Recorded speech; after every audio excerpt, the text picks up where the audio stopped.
गोंडा का रहने वाला एक लड़का एक रोज देखता है कि उसकी दुल्हन अपने ही ससुर के साथ संबंध बना रही है। जब वह लड़का यह दृश्य देखता है, बेचैन हो जाता है। अब उसे कुछ अच्छा नहीं लगता है। वह लड़का घर छोड़ करके गोरखपुर चला जाता है। गोरखपुर जाकर के जोगी बन जाता है। कुछ दिन तक जोग रमाता है, करीब करीब 12 साल तक जोग रमाता है। फिर इसके बाद वहां से भिक्षा लेने के लिए अपने घर पर आता है। जब घर पर आता है, अपनी पत्नी को जिस हालत में देखता है, आप सब सुन करके हैरान रह जाएंगे। नमस्कार, प्रणाम। हम अजीत यादव शेरा भाई, हमारे इस चैनल में आप सबका बहुत बहुत स्वागत है। अगर आप लोग हमारे इस चैनल को सब्सक्राइब नहीं किए हो तो आप सबसे निवेदन है कि आप लोग हमारे इस चैनल को सब्सक्राइब करें, लाइक करें, कमेंट करें। कहानी अच्छी लगे तो इसको शेयर जरूर करना। बड़ी ही इंटरेस्टिंग कहानी है। इस कहानी को आप लोग पूरा सुनिएगा, हमें उम्मीद है कि आप लोग पसंद करेंगे। यह कहानी शुरू होती है गोंडा से। यहीं के रहने वाले एक व्यक्ति जिनका नाम दीनानाथ होता है। दीनानाथ की पत्नी का नाम शांति देवी होता है। इन दोनों दंपत्ति के बीच में एक बेटा होता है जिसका नाम लोग बड़े प्यार से लखन कुमार रखते हैं। लखन कुमार बड़ा ही तेज तर्राक, बड़ा ही होनहार लड़का था, बड़ा ही खूबसूरत था। लखन कुमार बचपन से ही इतना इंटेलिजेंट था कि गांव के लोग उससे बड़ी मोहब्बत किया करते थे। और जो लखन कुमार के पिताजी दीनानाथ थे, एक पेशे से सरकारी अध्यापक थे। एक प्राथमिक स्कूल में पढ़ाया करते थे, अच्छी सैलरी मिलती थी, घर का खर्च चलता था, सभी लोग खुशहाल थे। लखन कुमार का नाम अपने ही स्कूल में वो दीनानाथ जी लिखवाते हैं, उसी में अपने पिता के साथ लखन कुमार पढ़ने जाया करता था।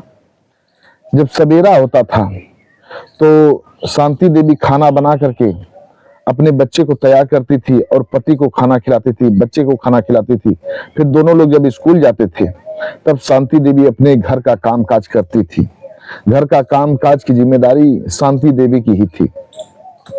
घर का काम काज शांति देवी करती। धीरे धीरे दिन व्यतीत हो रहा था। ये जो लखन कुमार था ये बड़ा हो रहा था। जब वह लड़का इंटर की पढ़ाई करता है, इंटर की पढ़ाई करने के बाद ग्रेजुएशन करता है, जब उसकी ग्रेजुएशन कंप्लीट हो जाता है तब आगे उसका पढ़ने का मन नहीं होता है। अब वह घर ही पर रहता है, खेती बाड़ी का काम संभालता था। पिता स्कूल में पढ़ाया करते थे। धीरे धीरे समय आगे बढ़ता है। एक रोज की बात है, शांति देवी अपने पति दीनानाथ से कहती हैं कि लड़का जवान हो गया है, अगर अब इसकी शादी हो जाती तो बड़ा अच्छा था। घर में बहू आ जाती, घर का काम काज बहू संभालती। अब मैं भी वृद्ध हो चुकी हूँ, कब तक घर का काम काज करूंगी। खेती बाड़ी, घर का काम, खाना बनाना, सारी जिम्मेदारी हमारे ही ऊपर है। जब इतनी बात दीनानाथ सुनते हैं, कहते हैं ठीक है। अब दीनानाथ जी अपने साले साहब से बात करती हैं। उनका नाम मेवालाल होता है। मेवालाल से बात करते हैं, कहते हैं कि लखन कुमार की शादी हो जाए तो बड़ा अच्छा होगा। जब लखन कुमार के मामा मेवालाल इतनी बात सुनते हैं, कहते हैं कि ठीक है, मैं एक लड़की वाले को लेकर के आऊंगा और जल्द ही लखन कुमार की शादी होगी, आप चिंता न करें। एक रोज की बात है, मेवालाल अपने जीजा जी दीनानाथ को फोन लगाते हैं, कहते हैं कि कल सुबह मैं एक लड़की वाले को लेकर के आपके घर आ रहा हूं और आप पूरी व्यवस्था से तैयार रहिएगा। अगर लखन कुमार इन लोगों को पसंद आ जाएगा तो अब इसकी शादी हो ही जाएगी। दीनानाथ कहते हैं ठीक है।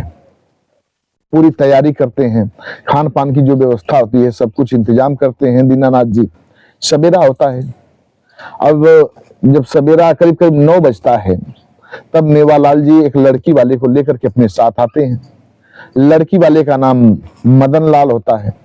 मदन लाल की लड़की का नाम इंदू होता है। इंदू बड़ी ही खूबसूरत थी। उसी के शादी के लिए उसके पिता लखन कुमार को देखने के लिए मेवालाल के साथ आते हैं। जब लखन कुमार के घर आते हैं, लखन कुमार को मदन लाल जी देखते हैं तो इंदू से शादी के लिए लखन को पसंद कर लेते हैं मदन लाल जी। अब ये जो मेवालाल थे लखन कुमार के मामा, कहते हैं अपने जीजा दीनानाथ से कि जीजा जी पंडित जी को बुला लाओ और आज शादी यहीं तय कर दी जाए। शादी की जो डेट और मुहूर्त होता है उसको तय कर दिया जाए।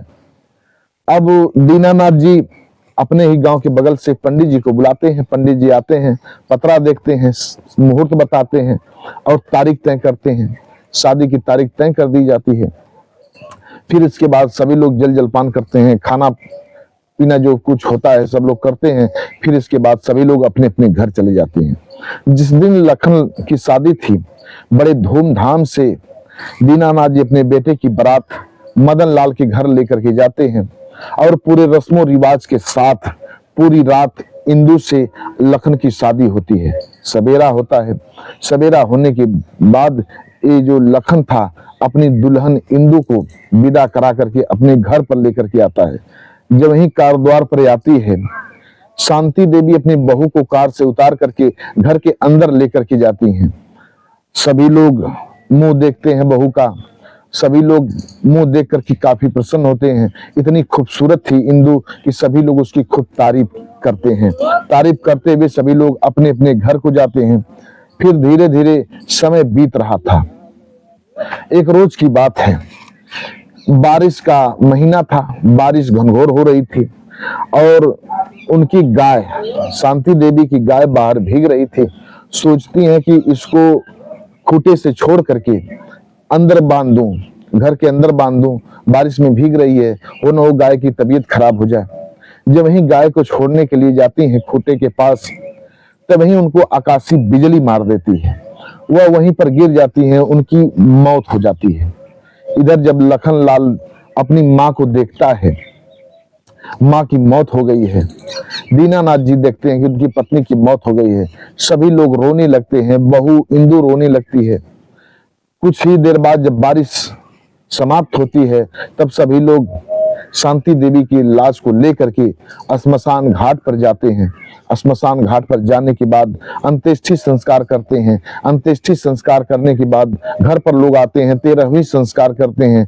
13वीं संस्कार करने के बाद सभी लोग अपने अपने काम में व्यस्त हो जाते हैं। धीरे धीरे कुछ दिन व्यतीत होता है। एक रोज की बात है, ये जो दीनानाथ जी थे अपनी बहू को अपने कमरे में दोपहर को सोए हुए देखते हैं। उनकी नीयत खराब हो जाती है। वो अपनी बहू के साथ रंगरलियां मनाना चाहते हैं। ये जो लखन लाल था, ये मार्केट गया हुआ था। मार्केट किसी काम से गया हुआ था, घर पर नहीं था। बहू कमरे में अकेली थी और जो दीनानाथ जी थे, इनकी स्कूल की छुट्टी थी, रविवार का दिन था। बहू को अकेले घर में देख करके उनकी नीयत खराब हो जाती है। बहू के कमरे में चले जाते हैं। बहू के कमरे में जाने के बाद अंदर से दरवाजा बंद कर देते हैं और बहू के चारपाई पर बैठ जाते हैं। जब बहू की चारपाई पर बैठ जाते हैं तो बहू इंदु उठ करके बैठ जाती है। देखती है कि उसके चारपाई पर उसका ससुर आकर के बैठ गया है। अवाक रह जाती है। कहती है, बाबूजी आप? तब जो दीनानाथ थे, दीनानाथ कहते हैं, हाँ मैं। बहू, मुझे बरसों काम कीड़ा किए हो गया, जब से पत्नी गुजर गई है।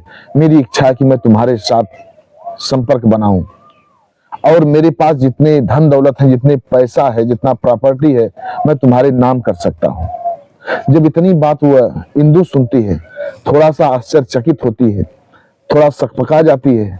फिर इसके बाद कहती है, बाबूजी एक कदापि नहीं हो सकता, ऐसा आप मत बोलिए, आप यहाँ से चले जाइए, जितना जल्दी हो सके आप यहाँ से चले जाइए। लेकिन दीनानाथ एक भी नहीं सुनते हैं। तुरंत नोटों की 2 गड्डियां निकाल करके अपने बहू के हाथों पर रख देते हैं। कहते हैं, बहू ये पैसा लो, जितना तुम्हें इच्छा होगा पैसे की, जितना मैं कमाऊंगा सारी दौलत तुम्हें दूंगा।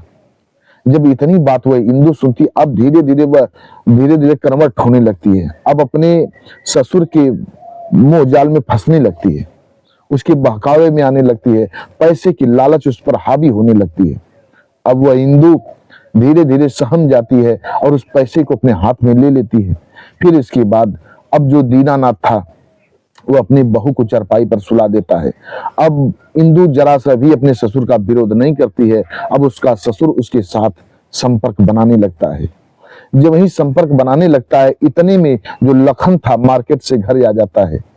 घर आने के बाद देखता है कि उसके पत्नी का दरवाजा बंद है। बगल के खिड़की से झांक करके देखता है। जब बगल की खिड़की से झांक करके देखता है तो अवाक रह जाता है। उसकी पत्नी उसके पिता के साथ संपर्क बना रही थी। अब वह अवाक रह जाता है, उसे बहुत ही बुरा लगने लगा, वह बेचैन हो गया, उसे पसीना पसीना आने लगा, घबराहट सी होने लगी।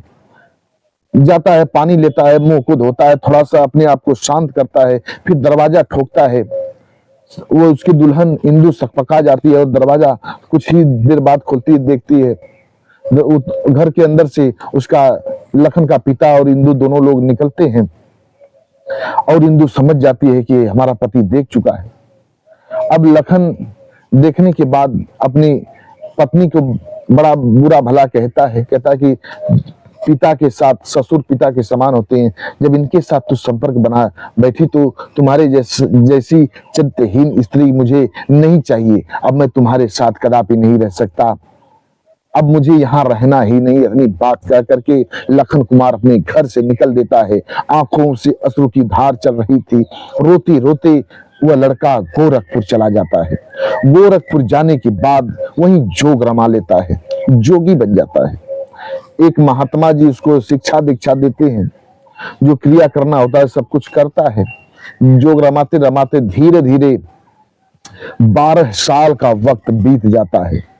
जब 12 साल का वक्त बीत जाता है तब उसके गुरुजी कहते हैं कि बेटा अब तुम अपने घर जाओ, अपनी माँ से या अपने घर के किसी सदस्य से या किसी रिलेटिव से या अपने परिवार के लोगों से कुछ साड़ी का आंचल और कुछ भिक्षा लेकर के आओ, यहाँ भंडारा कराना पड़ेगा, तब जाकर के तुम्हारा जोग पूर्ण होगा। जब इतनी बात लखन सुनता है, कहता है ठीक है गुरुजी। अपने गुरु के चरणों में प्रणाम करता है। प्रणाम करने के बाद वह लड़का वहां से निकल देता है जोगी के भेष में, सारंगी तेरते हुए, गाते बजाते हुए अपने गांव आ जाता है। अपने गांव जब जाता है, गांव की जितनी स्त्रियां थी, बच्चे थे, बूढ़े थे, सभी लोग लखन को देख करके पहचान जाते हैं। सभी लोग पूछने लगते हैं कि बाबा आप लखन हो ना। लखन अपनी पहचान को छिपाना चाहता है, लेकिन लोग कहते हैं लखन तुम जितना भी छिपाना चाहो अपने पहचान को छिपा लो, लेकिन हम लोग समझते हैं कि तुम लखन हो। रोने लगता है वह लड़का जो जोगी बन चुका था। अब वही लखन पूछने लगता है कि हमारी जो धर्म पत्नी थी और हमारे पिताजी, ये लोग कैसे हैं? गांव के लोग बताते हैं, कहते हैं कि तुम्हारे पिताजी करीब करीब आज के 5 साल पहले उनकी मौत हो गई, और जो तुम्हारी पत्नी है अकेले घर में रहते रहते और अपने जो कुकृत्य कर बैठी थी अपने ससुर के साथ, और तुम घर से चले गए, उसको बड़ा पश्चाताप हुआ। वह काफी चिंतित रहने लगी, वह परेशान रहने लगी। धीरे धीरे उसकी तबीयत काफी खराब हो गई और वह आज मरण शैया पर पड़ी है। उसको कोई एक लोटा पानी देने वाला नहीं है। तुम्हारे पिता की तो मौत हो गई, अंत्येष्टि संस्कार किसी तरह से गांव घर के लोगों को बुला करके करा देती है, लेकिन आज उसके चरित्र पर उसको कोई पानी देने वाला नहीं है। वह काफी चिंतित रहती है, बेचैन रहती है, एकदम पगली सी चारपाई पर पड़ी है। जब इतनी बात वह लखन जोगी सुनता है, रोते हुए घर पर जाता है। घर पर जाने के बाद आवाज लगाता है, और जोगियों का एक नियम है, जब जोग रमा लेते हैं तो उसकी पत्नी हो या माँ हो, सबको लोग माँ कहते हैं, छोटी छोटी बच्चियों को बहन कहते हैं, लेकिन जिनकी शादी हो चुकी है उनको माँ कहा करते हैं। वह लखन जोगी घर में जाता है और माँ कह करके संबोधन करता है। और जब इतनी बात, इतनी आवाज इंदु के कान में जाती है, अपने चारपाई के पाटी को पकड़ करके चारपाई पर बैठ जाती है। और बैठने के बाद नजर खोल करके देखती है तो उसी का पति लखन जोगी के रूप में आया हुआ है। वह रोने लगती है, पहचान जाती है और हाथ जोड़ लेती है, कहती है कि स्वामी हमें माफ कर दो, मुझसे बहुत बड़ी भूल हो गई। मैं दौलत के नशे में, दौलत के लालच में आकर के आपके साथ ऐसा अन्याय कर बैठी, मुझे ऐसा नहीं करना चाहिए था। आज मैं उसी का पश्चाताप कर रही हूँ और मैं इस मरण शैया पर पड़ी हूँ। मेरा उद्धार कर दो स्वामी, मेरा उद्धार कर दो। जब इतनी बात लखन जोगी सुनता है, रोने लगता है, कहता है कि माँ। जब माँ शब्द सुनती है वह इंदु कहती है कि आप मुझे माँ मत बुलाओ, आप मुझे अपनी पत्नी कह करके बुलाओ, इंदु कह करके बुलाओ। वह लखन जोगी कदमों में गिर जाता है, कहता है कि नहीं, अब तू मेरी धर्म की मां है, तू ऐसा मत बोल, तू सब्र कर। तुरंत दौड़ करके लखन जाता है, नलकूप से पानी लेता है और पानी लेकर के जाता है, इंदु को पिलाता है। जब इंदु को पानी पिलाता है, थोड़ी सी राहत की सांस लेती है इंदु, और राहत की सांस लेने के बाद तुरंत चारपाई से उठती है और लखन के कदमों में गिर जाती है। कहती है कि स्वामी मुझे माफ कर देना, मैंने जो आपके साथ अन्याय कर बैठी, उसका अन्याय, उस अन्याय का जो भोग दंड है उसको मैं भोग रही हूं। आज आपका दर्शन हो गया, अब मेरी मौत हो जाए तो मुझे कोई अफसोस नहीं होगा, पर मुझे आप माफ कर देना। इतने कहते कहते उसके प्राण पखेरु उड़ जाते हैं, वह मर जाती है। अब लखन जोगी अपनी पत्नी को, गांव घर के लोगों को बुलाता है, उसके शव क्रिया जो करना होता है, अंत्येष्टि संस्कार करना होता है, उसका अंत्येष्टि संस्कार अपने हाथों से करता है। अंत्येष्टि संस्कार करने के बाद घर पर आता है, घर पर आने के बाद उसका 13वीं संस्कार कराता है, गांव घर की मदद लेता है और 13वीं संस्कार कराता है। 13वीं संस्कार कराने के बाद वह लखन उसके जो बचे खुचे साड़ी थे और घर में जो कुछ अन्न था उसको लेता है। लेने के बाद गोरखपुर चला जाता है। गांव घर के लोग मिल करके उसको नम आंखों से विदा करते हैं।